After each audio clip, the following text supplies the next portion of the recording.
Wazazi mko hapa, watoto mko hapa. Baba anakuitanga jina gani? Clever. Huyu baba anamuita jina Clever, na atakuwa clever. Hivyo ndio atakuwa.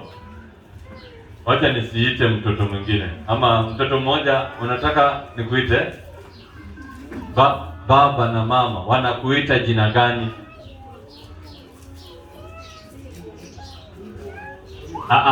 Apart from Vivian, wanakuita na karakta gani? Je, wanasema wewe ni mtiivu ama wewe ni mtoto mbaya? Wewe ni mjuaji. Unaona sasa, huyo mtoto anaitwa na mzazi mjuaji na ni mtoto msichana. Sasa ujuaji inaweza take direction mbili. Ujuaji kujua science mzuri, ku excel, ama kujua mambo ya dunia vizuri, kucheza dombolo. So chunga sana vile unafanya nini, vile unaita mtoto. Sawa? So John mbaya alibadilika akakuwa zaidi ya John mzuri, sababu ya hiyo confusion ya mwalimu kumsifu, kumpea sifa mbele ya mama, na mama kuenda nyumbani kumpatia hiyo habari kwamba sifa zake ni mzuri zaidi, na John mbaya akaamua atakuwa mzuri zaidi kushinda anybody else. So mdomo yetu very important. Let me tell you how the spiritual realm works in terms of ile kitu tunaongea. The moment unaongea kitu kibaya, hii ndio inafanyika immediately. Uliambiwa Lucifer alianguka na mashetani wengine ngapi? Malaika 1/3. Na tujui malaika ni wangapi mbinguni? Billions ama trillions wanaweza fika. Sawa? Because definitely the population of angels imeshinda population ya dunia. Na wakufi na dunia watu wanakufa. Are we together? Hawakufi na population yao iko juu ya dunia. Haya, so Lucifer alirushwa chini na 33% ya malaika wenye walikuwa mbinguni, sababu aliasi. So wako hapa, kazi yao ni kufanya nini? John 10:10 inasema nini? Kill, steal and destroy. Hiyo ndio kazi yao. So how do they do this? Binadamu amepewa mamlaka duniani, afikirie, atamke, kitendo waachia spiritual realm. Sasa nataka kukuexplainia ndio ujue what happened. The moment, let me use for example, hii ni example, hii sio mimi, example. Wacha nisiseme mimi, Mr. X. Hakuna mtu anaitwa Mr. X hapa. Mr. X anasema nitaenda Nyali Bridge, nitajirusha kwa maji, meaning atacommit suicide. Mr. X amefikiria ndani yake, alafu Mr. X akatamka na kinywa chake. Ile kitu ina happen next ni malaika wale wabaya wanachukua hiyo jambo kuenda kuprocess, wanapeleka huko juu kwa spiritual realm. In the spiritual realm inaitwaje kwa Kiswahili? Ulimwengu wa kiroho. Katika ulimwengu wa kiroho kuna maovu yanaprosesiwa na kuna mazuri yanaprosesiwa. Na Biblia inasema maovu yote yanatoka kwa nani? Kwa shetani. Na mazuri yote yanatoka kwa nani? Kwa Mungu. So Mr. S anapotamka anaenda Nyali Bridge kucommit suicide, meaning kuruka kwa maji.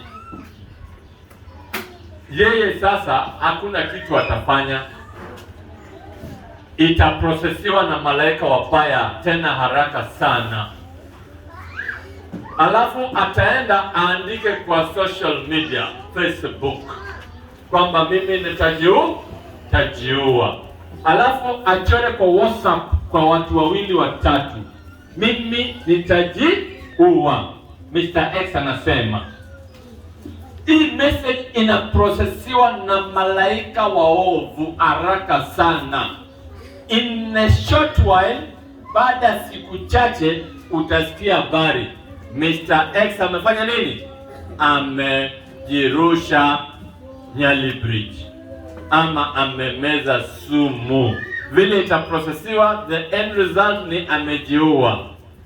Vile atajiua ni yule malaika mwovu ataprocess. Alisema atajiua, sawa? Ukisema utakuwa tajiri, check that verse. Let the rich say, let the poor say, I am rich. Hiyo ni assignment. Tunataka kusoma hiyo verse. Let the poor say, I am rich. Let the sick say, I am healed. Tafuta hiyo verse tusome. Ile kitu wewe unasema ndio inachukuliwa na ile malaika kulingana na hiyo jambo. Kama ni jambo mbaya, ni malaika mwovu anachukua, ana process haraka. Kama ni malaika, ni jambo mzuri, ni malaika wa Mungu anachukua hiyo jambo, ana process, inakuwa action. So we have mind, meaning thought, whatever you're thinking in your heart. Wacha nikwambie, shetani hana mamlaka ya kujua chenye unafikiria ndani yako, sababu shetani sio Mungu. Yeye sio kitu tunaita omniscient. Mungu ni omniscient, is all knowing, sawa?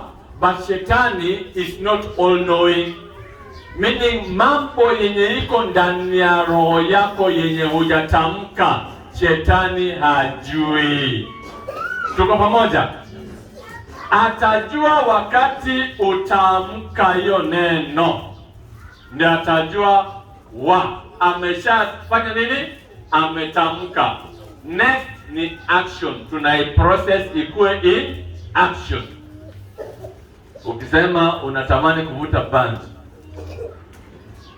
ukishasema ndio shetani mwovu na malaika zake wanachukua, wana process, alafu unakutana na watu wa bangi immediately na unavuta hapo na hapo, and you can end up being destroyed, uende kamiti.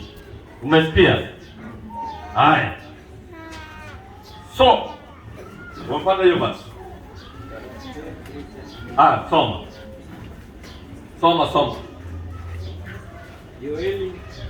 Yoeli 3 mstari wa 10 inasema, yafueni majembe yenu.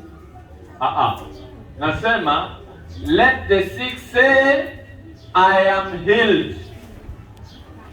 Let the poor say, I am rich. Let me tell you, we live by faith, not by sight. Unapoona umekuwa mgonjwa na mtu akupigie simu akulize unaendeleaje, tafadhali usiseme mimi bado mgonjwa. The moment unasema wewe bado mgonjwa, then you are continuing to say a negative word about your life, na malaika waovu wanaendelea kukuweka hapo. What do you say? Yes, unasikia mwili haiko sawa, lakini tamka neno yenye unataka ikue. Saa zingine tukiwa hospitali tunataka watu watuchangie pesa, ndio watu waone huruma. So tunasema, leo sijalala, hata kiuno imeniuma ama kifua imeniuma sana, nakohoa sana. The moment you say these things, una attract hiyo unasema. Una attract. Chenye unasema na mdomo yako ndio una attract. Sema hivi. Let the poor say I am rich. Na uko rich. So wakati uko hospitali na bado husikii vizuri, uko supposed kusema hivi. Nimepona katika jina la Yesu. Sema tu hivyo. Tafadhali. Wakuje wasikuje, wewe umeshajitangazia uzima. Tafadhali, sawa? Mwenye anakuja kitandani chako uko hospitali, anakuuliza unasikia aje? Na Wakristo tuache kuuliza hizi maswali. Sababu hizi maswali inafanya mtu anakuwa wrong prophet of his life. Tuache kabisa kuuliza hizi maswali hospitalini. Tunapotoka hapa jioni, wengine tunaenda kutembelea magonjwa hospitali. Wacheni kuuliza maswali. Ako pale, daktari hajamtoa. Jijazie. We muombe Mungu amponye. Usifanye mtu mgonjwa aanze kutamka vile anaumia. Shetani mwovu azidi kumwekea maumivu. Tafadhali. Juu nimewaambieni vile hii ulimwengu tunaishi inaprosesiwa. Ndiposa Mungu mwenyewe anasema kila maneno tunasema duniani hii, we will take account. Tutasema kwa nini wakati wa hukumu. Haya. Now we have things which we must use katika hii ulimwengu ili tuishi maisha mazuri. Ukiwa na madeni, sema sina deni. Nataka mrudie nyuma yangu. Sema sitakufa mapema. Sitakuwa maskini. Nitakuwa tajiri. Watoto wangu wataendelea zaidi. Hawatakuwa maskini. Hawatakuwa number bottom kwa class. Watakuwa na hekima. Haya. Let me tell you something you need to write for study home. Matthew 12 from verse 33 to 37. Andika. Hiyo ni homework. Matthew 7 17 to 19. Andika homework. Wenye wako na kalamu, Matthew 12 33 to 37. Hiyo ni homework. Tumeshaongea juu yake kwamba mti inatoa matunda yaliyo ndani yake. Kama ni mti mbaya inatoa matunda mbaya. Kama ni mti mzuri inatoa matunda mzuri. Bas, Matthew 7 from verse 17 to 19.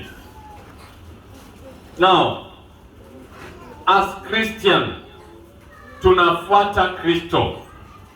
Yohana 7 mstari wa 45 na 46 inasema ya kwamba Mafarisayo wakatuma security waende washike Yesu wamulete. Security wakaenda wakakaa chini wakaangalia wakasikiza. Wakasema hatujamshika. Wakauliza kwa nini? Sababu dunia mzima hatujawahi ona mtu ako na maneno kama yule jamaa. Maneno ilifanya wasishike nani? Yes, maneno tu. Maneno. Tulisema the tongue is very dangerous. It can declare death in your business or life in your business. What do I mean? Death or life. Ukiamka asubuhi uko na kiosk, shika hivi na mkono yako. Sema na kuamuru biashara, leta faida katika jina la Yesu Kristo. tamka maneno mazuri kwa watoto wako.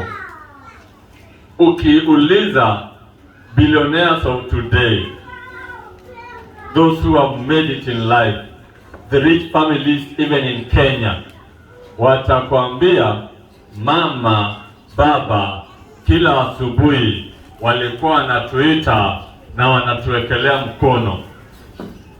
Umebarikiwa mtoto wangu, umebarikiwa. Mzazi anapokutamkia baraka kila siku, utaona vile maisha yako wa mbele 50 years coming, utaona vile utakuwa billionaire, utaona vile utakuwa millionaire, utaona vile utasucceed. Pigia mzazi wako simu kama bado yuko, umtumie shilingi kadhaa akutamkie maneno kwa simu kila wiki. Ukitaka baraka, kila wiki tuma pesa, kila wiki tuma pesa. Alafu akipokea na hiyo kamulika mwezi yake, baraka inapitia kwa vitu ndogo ndogo, baraka itapita. Tuma pesa nono, hata ikienda kama ni kwa mulika mwizi. Umetuma 10,000 lakini mzazi yako na kamulika mwizi anapokea hiyo pesa, anakutamkia baraka. Umesikia? Na utakuwa tajiri sana. The kingdom of God is not about poverty. Wewe unajua vile barabara ya mbinguni ziko ya paradiso, dhahabu na wall ni za kioo. Tutatembea kwa bahari ya kioo. Umesikia hiyo? Dhahabu, mama, hata kama unalala, dhahabu ndio iko mbinguni. So the kingdom of God is not about poverty. Umesikia? It's not about poverty. Next time nikikuja hapa, I'll be talking about dreams. Sababu wengine wenu mnalala kanisani hata mnaota. Ndio utajua maisha yanaelekea wapi. So nikimalizia, nataka Mkristo leo tusome Songs of Solomon. Tusome Songs of Solomon leo. Wahubiri wengi hawasomi hiyo Songs of Solomon. Mkristo unatakikana ukuwe kama Yesu. Umesikia? Mdomo yako ikuwe kama vile tutasoma Songs of Solomon. Nyimbo za wimbo ulio bora. Enda 4:11. Mimi ni mwalimu na wewe ni Roho Mtakatifu anaongea, sio mimi. Mimi ni mwalimu, sio Daniel. Roho Mtakatifu inasema nini? Wimbo ulio bora 4 mstari wa 11. Bibi harusi, bibi harusi, midomo yako yadondoza asali. Mkristo, wewe ni bibi harusi. Mkristo, wewe ni bwana harusi. Nani? Ni Yesu Kristo. So wewe inatakikana ukuwe bibi harusi. Chenye inatoka kwa mdomo yako ikuwe kama soma. Asali na maziwa vichini ya ulimi wako.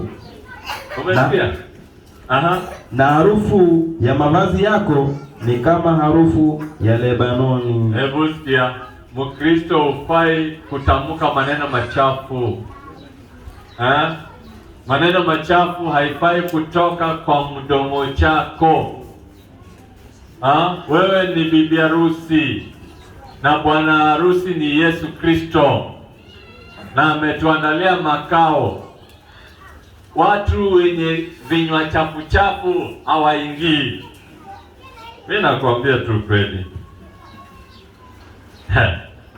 Biblia inasema mwenye anataka kuenjoy life na kuona good days ahead, wacha akip tongue yake akip tongue yake from evil.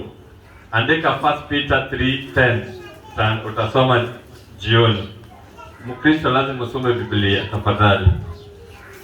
Aya, tunataka kuanza sasa. Tulimaliza, hiyo ni introduction. Tunataka kuanza. Leo siwaweki hapa. Wengine wenu mkiniona hapa mnasema yule akikaa kwa microphone ataongea 1 hour. Saa ngapi? Saa 6:22. Basi tumeanza. Andika diseases of the tongue. 6 diseases of the tongue. Ulisema mimi ni mwalimu, sio mimi, ni Roho Mtakatifu. 6 diseases of the tongue. Elisa, tafsiri. Magonjwa 6 ya ulimi. Magonjwa 6 ya ulimi. Umesikia? Haya. Excessive talking. Wewe niliambia Pastor Tina ukue ready, utakuwa translator wangu. Nikisema na translate. Excessive talking. Kuongea kuliko pitiliza. Excessive talking. Unajua wewe ni translator wangu. Kuongea microphone kupitiliza. Wacha nikae huko. So wewe translate, ha? Sitaongea Kiswahili sasa. Fools talk too much and sin during the talk. Wajinga huongea mengi na wana they do sin during their much talking. Na wanafanya dhambi wanapoongea. Wanapoongea zaidi. Hata najua Kiswahili pia. Proverbs 10 verse 19. Andika Proverbs 10 verse 19. Methali 10 mstari wa 19. Mzee ako wapi leo? Sio mzee wako, mzee hapa. Nani anajua mzee ameenda wapi leo? Nani jirani yake? Lazima mujuliane hali tafadhali. Mkuwe watu wa kukea. Love one another as Christ loved you. Tafadhali. Mkuwe watu wanafanya nini? Wanapendana. Mzee yuko hapa leo na sione bibi yake na hakuna mtu anajua mahali wapo. Tafadhali. Kutoka saa 7 muende mtafute mzee. Tafadhali. Sawa? So, never give a sacrifice of fools by talking carelessly or irrelevant things. Usipatiane, twende kwa utaratibu tafadhali. Never give the sacrifice of fools. Usipatiane sadaka ya upumbavu by talking carelessly, kwa kuongea bila kikomo or irrelevantly, ama bila mpango. Wacha niendelee sababu wewe ni wa Western, tuna translator kando. Wewe ni wa Western tu kama mimi. Yeye ni wa Western province. Wewe ni mtu wa Western huko Europe. Kizungu tu. Nataka kuambia ulimi ambaye haiko controlled is full of deadly poison.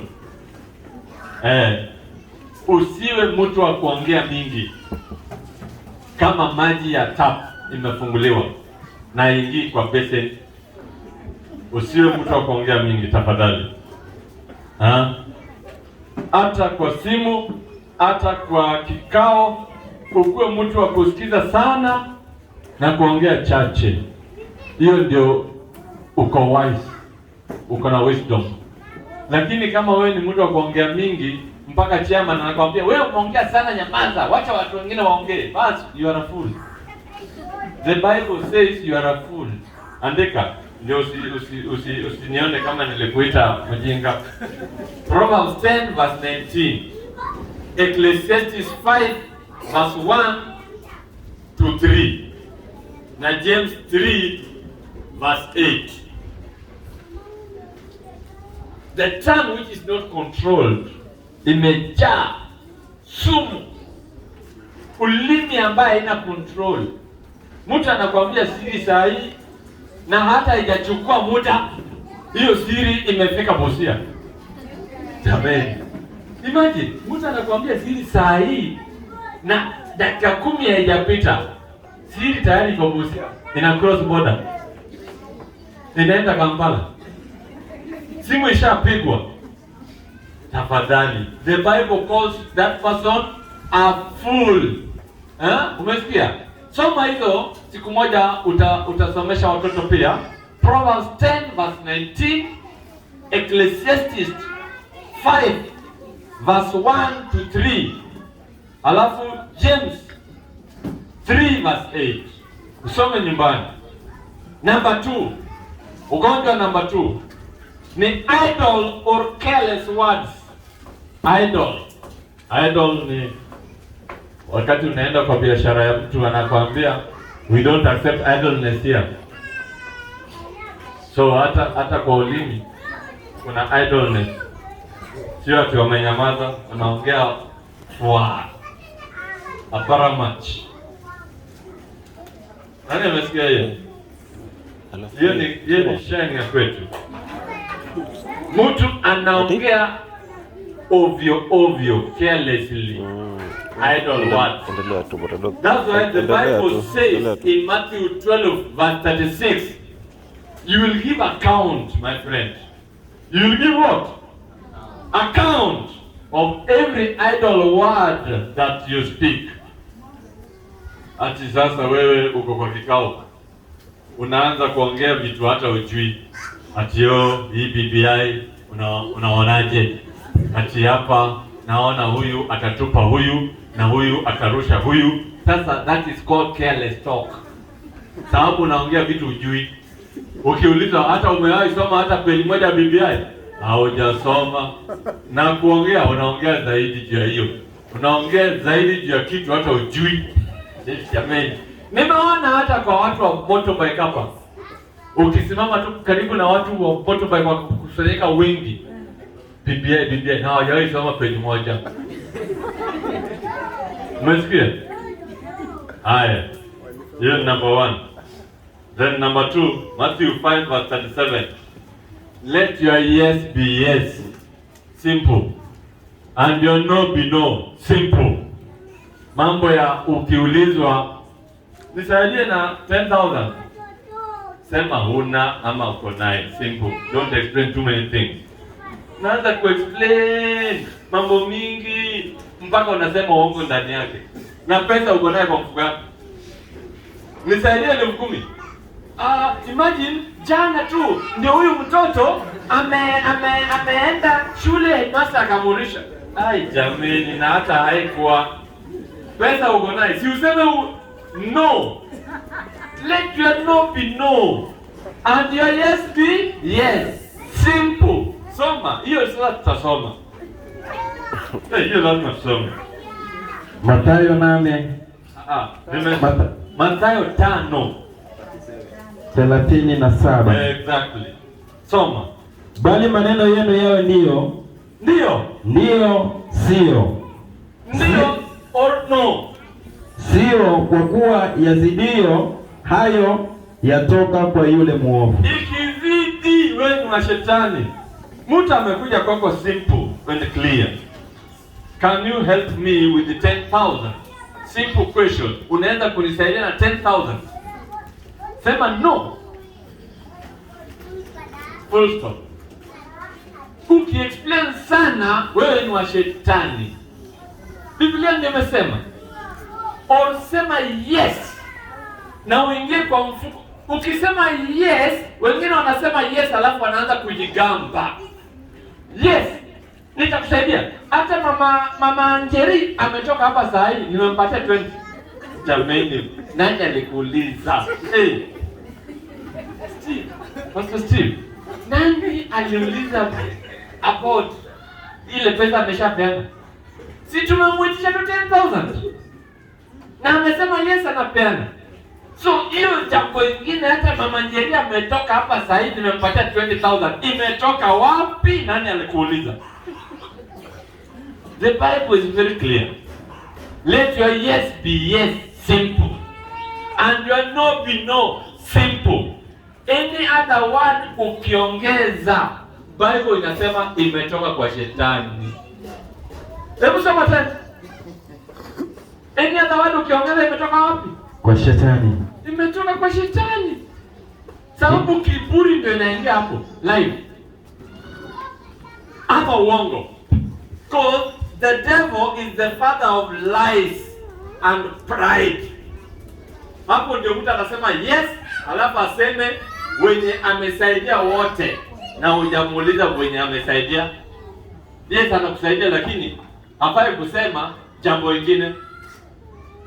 Hata ukue mtu wa Kristo useme mami, hiyo ingine sitaki kusikia. Kama unanisaidia leta tu period. Simple, clear, shortcut. Sawa? Haya. Tunaendelea mbele. Leviticus 19 verse 12. You shall not swear. Hey. You shall not swear. Hiyo lazima usome. You shall not swear with the name of the Lord Almighty. Ati haki ya Mungu. Wewe nani alikwambia? Who gave you the permission to use the name of God to swear? Haki ya nani? Wewe wacha story. Hiyo message, hiyo maneno itoke kwa mdomo yako forever. Leviticus 19 verse 12. Haki ya Mungu. Don't say those things. Biblia inakataa. Biblia inakataa. Hiyo ni idle talk. Hiyo ni careless talk. Biblia inakataa. Soma. Mambo ya Walawi 19 mstari wa 12. Msiape uongo kwa jina langu, hata ukalinajisi jina langu, jina la Mungu wako. Mimi ndimi Bwana. Asante sana. So if you don't mean it, don't say it. Keep quiet. Period. Number 3. Wenye walikuwa wanaandika gossip. Wewe ndio ulikuwa translator wangu. Gossip ni nini? Kusengenya. Masengenyo. Hivyo inaitwa hivyo kitanzania. Masengenyo. Bas. Leviticus 19 verse 16. Mimi Leviticus 19 verse 16. Mimi nikikufundisha lazima tuende kwa chapter na verse.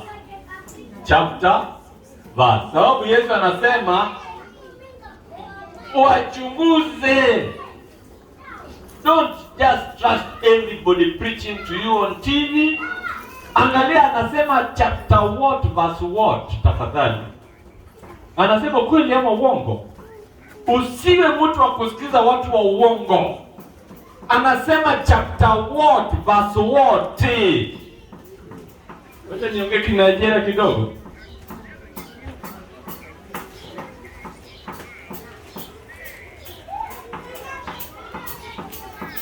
You shall not go up and down as a dispenser of gossip and scandal among your people, nor shall you secure yourself by false testimony or by silence and endanger the life of your neighbor, says the Lord God Almighty. Says not Daniel. Says who? The Lord God Almighty. Ati ukisikia scandal unataka kuwa mtu wa kwanza kusema. Watu wa magazeti wataingia mbinguni kweli? Parapasi. Juzi hii wiki ati nimeona picha nyingine ikitembea kwa internet. Wewe pia unakuwa wa kwanza kucomment. If you comment on that, you are a gossiper. Hata kama hukuanza hiyo story, you are a gossiper. Unahesabika hapo kwa gossip. Umesikia? Mheshimu hii madhabahu. Mambo ya kukuja kwa madhabahu kutangaza maneno haifai. Hiyo ni gossip. Umesikia? Says the Lord God Almighty. Anasema gossip, scandal, nini hataki, hapendi. Umeandika Leviticus 19 verse 16. Alafu sasa Proverbs 18 verse 8. Leviticus ni mwenye anasema na Proverbs 18 verse 8 ni mwenye anasikia. Haya, kuna mwenye anasema na kuna mwenye anasikia. Listening to gossip is like eating cheap candy, according to the Message Bible. Mwasikia hiyo Message Bible? As listening to gossip is like eating. It's like eating cheap candy. Nani anajua candy hapo? Soma kwa hiyo NIV. Proverbs 18 verse 8. Umeandika? Methali 18 mstari wa 8 inasema nini? Inasema maneno ya mchongezi ni kama vitoweo, nayo hushukia pande za ndani za tumbo. Exactly. So Message Bible says listening to gossip is like eating cheap candy. Do you really want junk like that in your belly? Proverbs 20 verse 19 inasema gossips can't keep secrets, so never confide in a gossip. Wacha nikufundishe maneno. Mtu anakuja kwako anasema nani kina nani sijui wanaishi aje. So inasemekana wewe mwenye unamsikiza wewe pia umetenda dhambi, na wewe mwenye unamsikiza na unajua anatangazanga hivyo, usimwambie siri zako, sababu ukimwambia hivi itafika Canada the next minute, ujui vile imefika Canada. Umesikia? Haya, tuendelee. Kwa gossip kuna verses mingi. Psalms 15 verse 1 to 5. Gossipers are not invited in the kingdom of God. Hawatakikani. Never. Mambo juu yangu mimi sio moto, sichomi. Nikitoka pale nje guza mapeka yangu hivi, mwambie pastor kidogo, nasikianga wewe ni ibilisi. Ni ukweli? Ask me direct tafadhali. Sawa? Ask me directly.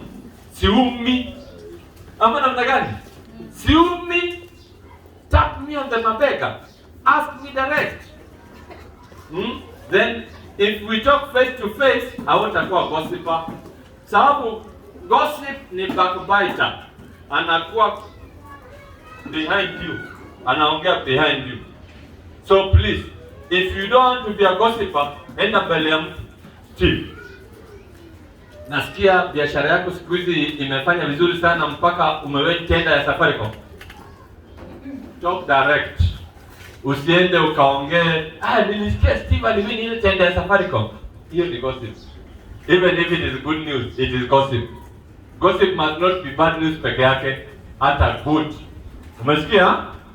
Haya, tuendelee. Number 4, lying. You are my translator. Lying. Uongo. Uongo. Bas.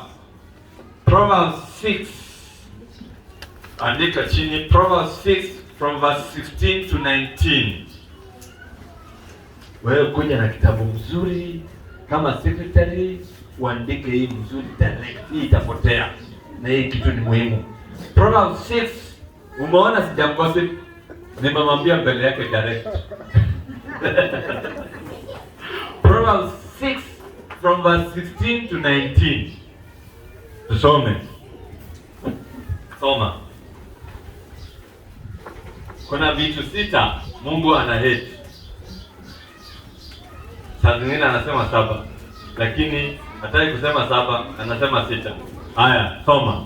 Proverbs 6 from 16 to 19. Methali 6 mstari wa 16. Inasema nini? Inasema, kuna vitu 6 anavyochukia Bwana. Naam, viko 7 vilivyochukizwa kwake. Anza kuhesabu. 1. 17 inasema macho ya kiburi, macho ya kiburi, ulimi wa uongo. Ngoja tuongelee kidogo. Macho ya kiburi. Wewe ati umenunua nguo mpya, sasa unaangalia wenye hajanunua na kiburi. Wewe mtoto yake amekuwa class 4, amekuwa number bottom, na mtoto wako ako hiyo class. Wewe hapana kuwa na kiburi. Huyo mtoto ako tu class 4, ako number bottom. Maisha haijaisha. Naweza fika class 7 na kuwa number 1 country mzima. Zebadi John alibadilika kuwa John mzuri. Mambo ubadilika. Vindu vichanganga. Usikuwe na kiburi wakati mambo yako inaenda mzuri. Things fall apart. Umesikia? Mami ulisema hiyo mambo, things fall apart. Things fall apart. So vindu vichanganga. Kitabu yangu nani amechukua? Okay, soma. Next. Inaendelea kusema line 10. Ulimi wa uongo, na mikono imwagayo damu isiyo na hatia. Mikono inamwaga damu, alafu next, isiyo na hatia. Alafu next 18 inaendelea kusema moyo uwazao mawazo mabaya. Wewe ndani yako imejaa tu mawazo mabaya, from the music to the thoughts. Tumeshaongea mambo yenye iko kwa moyo. Yaani sasa kama moyo wako inawaza tu mabaya, matendo yako pia na utatamka mabaya, na matendo pia ikuwe mabaya. Miguu iliyo miepesi kukimbilia maovu. Inakimbia kwa maovu. Ukisikia kuna chama ya mama na leo tunaenda kudiscuss nani ameshindwa kulipa loan yetu miaka mzima, hiyo siku hautachelewa. My goodness. Hiyo ndio siku hautachelewa hiyo chama. Ati tunaenda kudiscuss mama nani ajalipa loan yake ya chama miaka mzima. Utakuwa wa kwanza. Mungu anachukia hiyo. 19 inasema shahidi wa uongo asemaye uongo. Shahidi wa uongo. Ati umelipa shilingi 200,000. Ni kama hujawahi ona 200,000 maisha yako. Mtu amegonga tu mtoto mmoja pale na wewe ulikuwa witness. Wewe ndio polisi wamekuandika kama witness. Alafu huyo tajiri anakuja kwako anakwambia mama, wewe ndio witness kwa ile case na wewe ndio unaweza maliza ile case. Chukua hii hapa milioni. Aki unachukua. Auoni Mungu. Ni moto tu utaona. Sikudanganyi. Ni moto wa uzima wa milele utaona. Hapo sikudanganyi. Na itafanyikia mtoto wako. Ukifanya kitu kama hiyo, mtoto amegongwa, wewe ni witness. Alafu yule tajiri aligonga mtoto, anakuja kwako sababu wewe ndio unaweza maliza hii case. Alafu anakuhonga. Alafu unasema sikuona hiyo gari. Ile gari niliona haikuwa inaenda KDJ, ilikuwa KC something.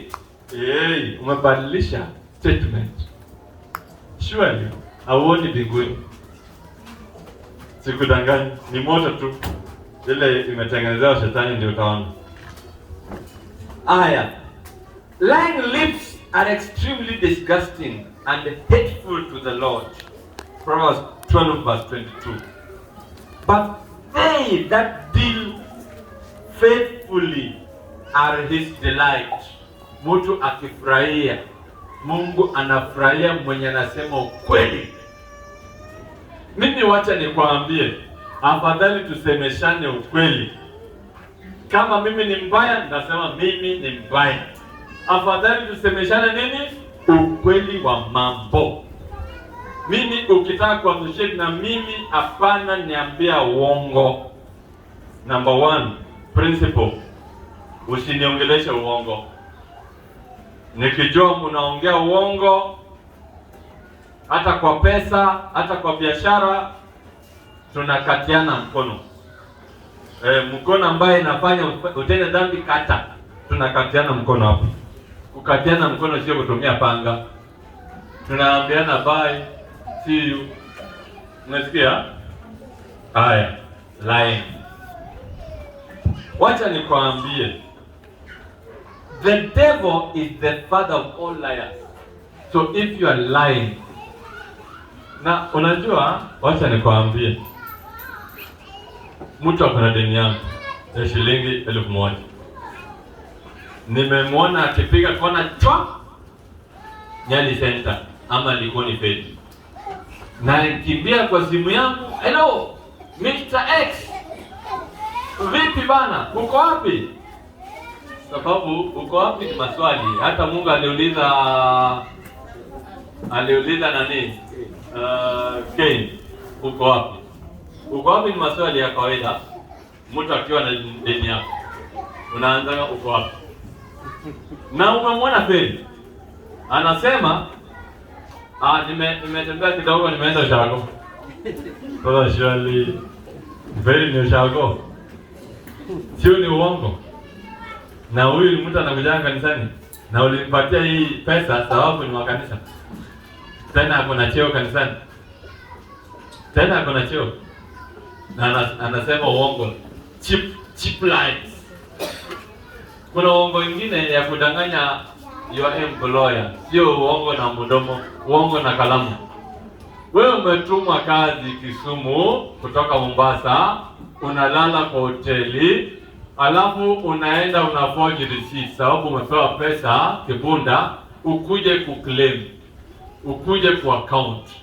Na uwezi account, unaona Kisumu umekula tu samaki ya shilingi 1000, lakini ulipewa 60,000. So unashindwa 59 nita account namna gani? Unaanza kuandika receipt fake.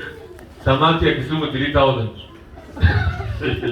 Unachana receipt fake, unarudia kwa employer wako. I'm accounting for the 60,000 ulinipatia ya kwenda safari Kisumu.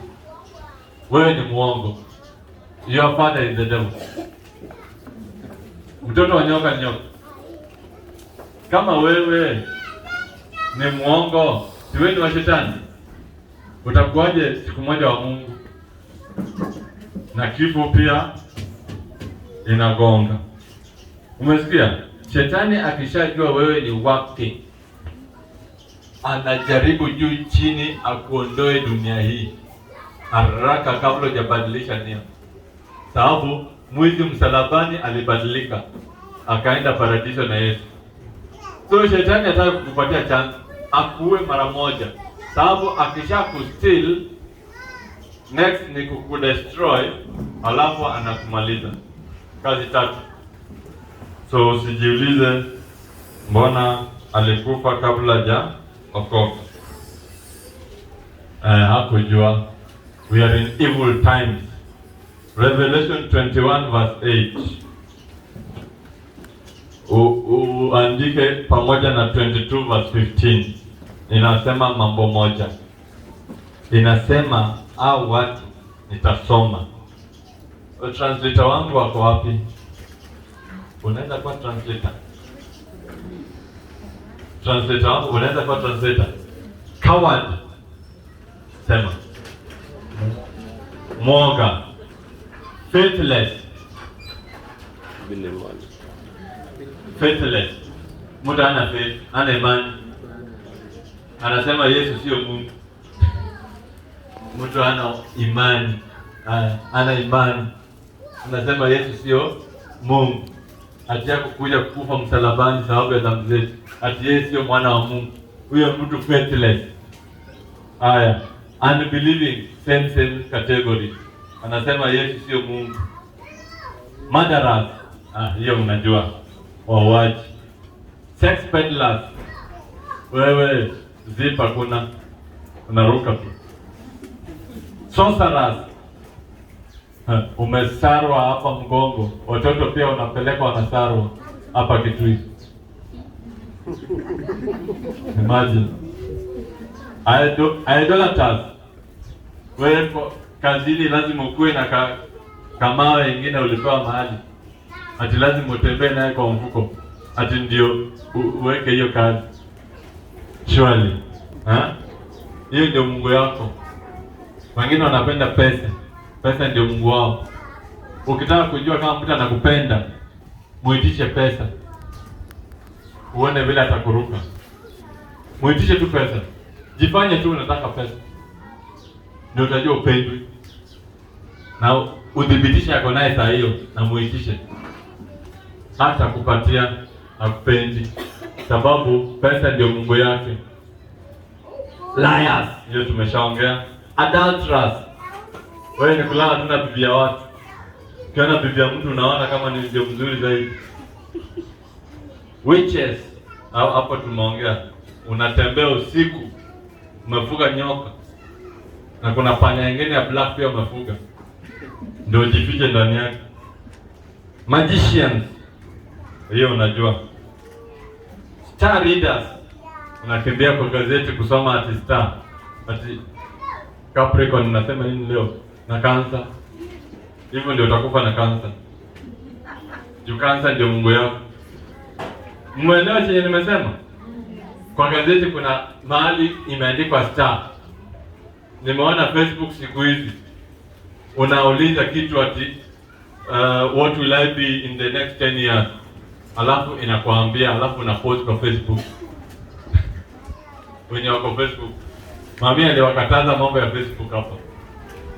Lakini mimi niko huko nahubiri neno. Hawataona ufalme wa mbinguni. Wenye wanafanya hizo nimesoma. Hawataona nini? Drunkards. Kunywa tu pombe ya kupindukia. Whisky zote unajua jina zao. Unajificha, unaona Pastor Tina yuko hapo, akuoni. Unamwaga tot haraka. Unalewa. Fornicator. Wewe watoto wa watu umeharibu wote. Mtoto afiki form 1.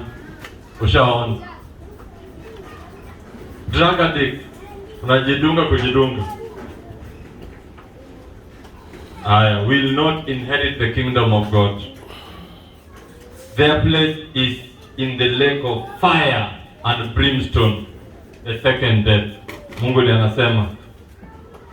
Aya ya 5 kama ulikuwa naandika flattery. Flattery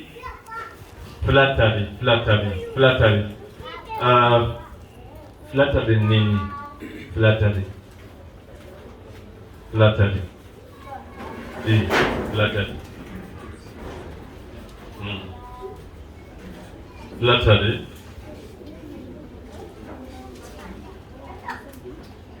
Flattery. Soma Psalms 12 verse 1 to 3. Usome nyumbani sababu ya time. Proverbs 26 verse 28. A lying tongue hates those it wounds and crushes, and a flattery mouth works what? Ruins. Proverbs 29 verse 5. A man who flatters his neighbors spreads a net for his own feet. Let me tell you. Wewe unatakia watu wa mabaya. Kama ni boss, unapeleka maneno mingi ya watu kwa boss ndio wavutwe kazi. Ndio wavutwe nini? Kazi. Unajipendekeza sana. Unajipendekeza sana. Hiyo chimo unachimba. Utaingia wewe mwenye Haman. Remember Haman, Haman alichimba shimo. Alichimbia nani shimo? Alichimbia Mordekai shimo, sio? Nani alihangiwa? Ni Haman mwenyewe alihangiwa. Chenye unachimbia mwenzako, jiulize. Nikichimbiwa nitaingia? Tumetoka hapo. Number 6. Hastiness of speech.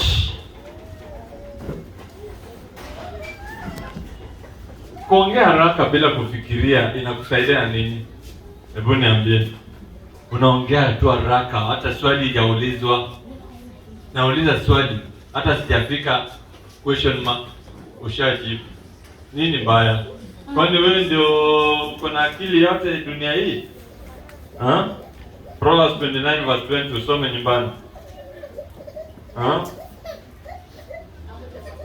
Ukiongea haraka kabla maswali ulizwe, you are the biggest fool. Biblia inasema hivyo. Wacha nikwambie. Sisi wote tumekosea na ulimi wetu. Ukiangalia, Musa alipendwa sana na Mungu. Musa alipendwa sana na Mungu. Numbers 20 verse 7 to 12. Mungu akaambia Musa na Harun, nendeni muongeleshe rock. Rock ni nini kwa Kiswahili?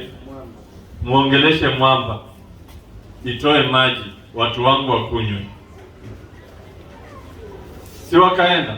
Na Moses anakwanga na ile fimbo yake kila wakati, alipewa kitambo, sawa? So wakaenda. Kumbe Moses yeye anakasirika na hiyo watu. Akaanza kutumia jambo mbaya kwa hii watu. Alisema aje? I don't want to misquote Moses. Soma tusikie Moses alitumia lugha gani? Numbers 20 verse 7 to 12. Kuna jambo alitaja, na kwa utaja hiyo jambo alikuwa anataja kwa hasira na kwa haraka ya kuongea. Na Moses tunajua alikuwa kigugumizi. Sasa hii haraka ya kuongea imemtokelezea wapi Moses?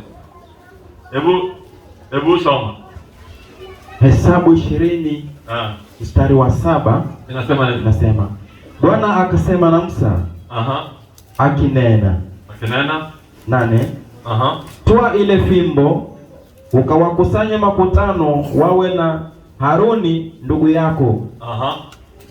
Ukauambie mwamba mbele ya macho yao utoe maji. Ukaambie mwamba mbele ya watu. Anything Mungu anasema anakutuma ufanye is for his own glory, not for your glory. Sio ati mimi naongea juu ya Musa, mimi ni mwenye dhambi pia. Lakini nataka musome uhusiano kati ya Mungu na Musa ilikuwa tight. Ni Musa tu amekaa na Mungu Mount Sinai 40 days and 40 nights, akarudi kama macho ni white. Macho ilikuwa white mpaka alikuwa anafunika ndio watu wasichomeke macho. Steve, unajua hivyo? Mpaka alikuwa anafunika. Wakati alitoka Mount Sinai 40 days 40 nights, alikuwa anafunika macho yake sababu ilikuwa white. Ametoka kuonana uso kwa uso na Mungu 40 days 40 nights. Hiyo uhusiano bado Mungu alipata makosa kwa Musa. Musa akakufa. Dawa ya dhambi ni aendelea mbele. Inaendelea kusema nawe utawatokezea maji katika mwamba, na hivyo utawanywesha maji makutano na wanyama wao. Yes. 9 inasema Musa akaitwaa hiyo fimbo kutoka mbele za Bwana kama alivyomwamuru. 10 Musa Haruni wakawakusanya kusanyiko mbele ya mwamba. Akawaambia, sikieni sasa. Haya, akawaambia. Mungu hakumwambia ambie watu wa Israeli hiyo story, hiyo maneno anataka kusema, asema sikieni sasa. Enyi waasi. Anawaita you rebels. Lazima tugonge mwamba ndio itoe maji ndio musikie. Hivyo ndio aliwaambia. Lakini instructions za Mungu haikuwa hivyo. Ilikuwa tu kwa upole, vile anakuwa mpole, akusanyike watu wakue hapa waone na macho, aambie mwamba toa maji tunataka kukunywa. Hiyo tu statement, simple and clear. Yeye akaongelesha wao vibaya na akachukua nyaunyo na akagonga mara mbili pwa. Akasema nini? Je, tuwatokezee maji katika mwamba huu? 11 inasema, Musa akainua mkono wake akaipiga ule mwamba kwa fimbo yake mara mbili. Maji yakatoka mengi. Maji bado yalitoka. Mkutano wakanywa na wanyama wao pia. So maji bado yalitoka. Huenda ukafanya kitu mbaya mbele ya Mungu. Mungu baada ya kukubariki, maji bado yalitoka kwenye mwamba. Sawa? Lakini anangojewa mshahara. Sema, mshahara nini? Maji yametoka, lakini mshahara ya Moses ni gani? Endelea mbele. Inaendelea kusema, Bwana akawaambia Musa na Haruni, kwa kuwa hamkuniamini mimi, ili kuistahi mbele ya macho ya wana wa Israeli, basi kwa sababu hiyo hamtawaingiza kusanyiko hili katika nchi ile niliyowapa. Alafu wote walifanya nini? Walikufa. Musa alikufa, Harun alikufa, sababu ya hiyo dhambi moja. So nilikuwa nataka kuleta hii because nyinyi wote mnajua uhusiano na kati ya Mungu na Musa ilikuwa tight. Wewe na mimi ni binadamu hivi tu, hatujaona Mungu macho kwa macho. Musa aliona akiwa Mount Sinai, akiongea, anasikia sauti ngurumo ya Mungu. Hiyo ndio nika uhusiano kali tight. Na je mimi? Na je wewe? Na tunafanya hizi dhambi na mdomo zetu. Nataka tupige magoti chini. Yetu tumekasirisha Mungu. Kabla atupe hukumu yake, tafadhali tumbembeleze kupitia damu ya Yesu Kristo. Tumkumbushe kuna damu ya Yesu Kristo ilitumwagikia msalabani. Aturehemu tafadhali. Sawa? Hata mimi nimekosea Mungu mara mingi na mdomo yangu. Nitaenda na usiombe na nguvu sana na usiseme mambo mingi. Sema sentence 3 pekee yake. Within 3 seconds hiyo maombi imeisha. Ukienda kwa Mungu kuomba, usome Mathayo 6. Usiwe mtu wa kusema mambo mingi. Tumeambiwa talking too much ni chukizo. Tumesomewa hapa. Sawa? Hizo 6 wacha mwenye alikuwa anaandika, wacha nikusomea haraka. Kama ulikuwa unaandika na ulipotea. Excessive talking number 1. Idle or careless words number 2. Wengine wenu mmekuja hata kanisani mkaweka vow. Vow ni nini pastor? Nadhiri. Haujatimiza. Hiyo ni idle talking, careless talking. And God hates those who talk like that. Carelessly umekuja ukaweka nadhiri, hata baadaye unasema Mungu anaelewa. Anaelewa nini? Ulikuwa unasema kama hujui. That's idle talking. Number 3, gossip. Number 4, lying. Number 5, flattery. Number 6, hastiness of speech. Uko na haraka sana ya kuongea na hasira. Let the sun never set. Kama hujaenda kwa mwenye umekasirika na yeye mkarudiana tafadhali. Wakati uko na hasira hata kwa nyumba. Hii ni ujinga ati umekosa kukula, uongei na watu. Hiyo ni ujinga gani? Na iko kwa manyumba zetu. Hiyo Mungu hapendi. Kukosa kuja kanisani sababu wewe uko na vitu zako hasira. Hizo ni ujinga gani? Mungu hapendi. Umesikia? Mungu hapendi. Na tutajibu hizi vitu zote ambazo tunafanya. Let us not make church a political stage. Tusome neno la Mungu na tuifuate. Sawa? Ni neno la Mungu imetuleta hapa, sio siasa, sio to make me good look good, to make somebody bad. Hiyo haijatuleta hapa, tafadhalini. Sawa? So tumekosa sisi wote, tuende mbele za Bwana tumwambie tumekosa, tumetambua tumefanya makosa, tumetamka vitu na mdomo yetu. Zingine tumetamka na mdomo yetu ina affect mpaka watoto wetu. Unaambia watoto kila siku, wewe na hizi tabia zako utaenda jela.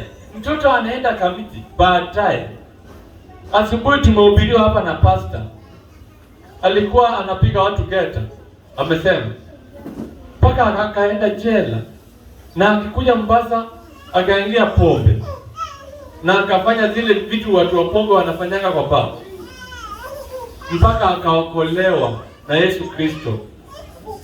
So hizi ni vitu labda mzazi alikuwa anatamka juu yake. Usichokoze mzazi wako. Mtoto, hapana chokoza mzazi, sababu mzazi anaweza kafirika, atamke jambo mbaya, affect maisha yako for the rest of your life. So in this short prayer we want to say, if there is any curse ile imeletwa na mdomo, ikatwe leo.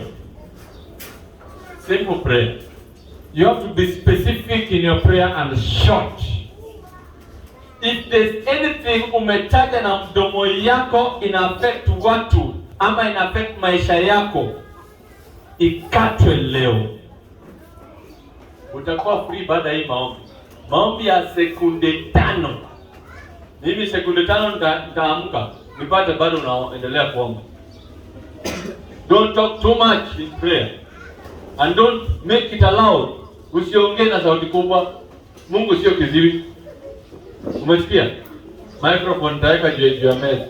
Mungu sio kiziwi. Ndio anasema wakati unataka kuomba, ingia kwa bedroom yako, funga mlango. Omba pole pole, usipigie majirani kelele. Omba pole pole. Haya, twende.